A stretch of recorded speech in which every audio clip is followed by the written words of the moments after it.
Welcome to the Slop Temple. We pray this video helps. You start by confirming prerequisites: Docker Engine, CLI, and Compose installed, and virtualization enabled. Once done, add your user to the Docker group and restart your shell so you can run Docker without sudo. Now run Docker version to check the client and server, then execute Docker run rm hello world to validate that containers run. This first step proves your environment works and saves time later, because you won't be troubleshooting basic permissions or missing components. You now build and run your image.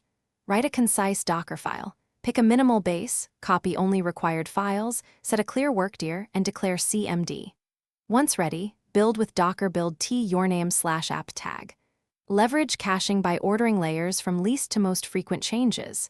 After building, run detached with docker run dp 8080, 80 name app yourname/app tag. Then check docker logs and docker ps to confirm the container started and is listening on the mapped. You finish by orchestrating with Compose. Declare services, named volumes, and networks in Docker Compose. Also dependencies start in the right order. Then run Docker Compose upd to launch the stack and verify with Docker Compose ps and Docker Compose logs. For deployments, scale services or add health checks.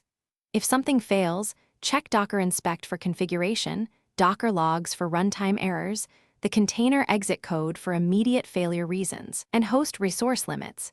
Adjust CPU/memory or volumes. Thanks for watching. Consider subscribing if we helped you.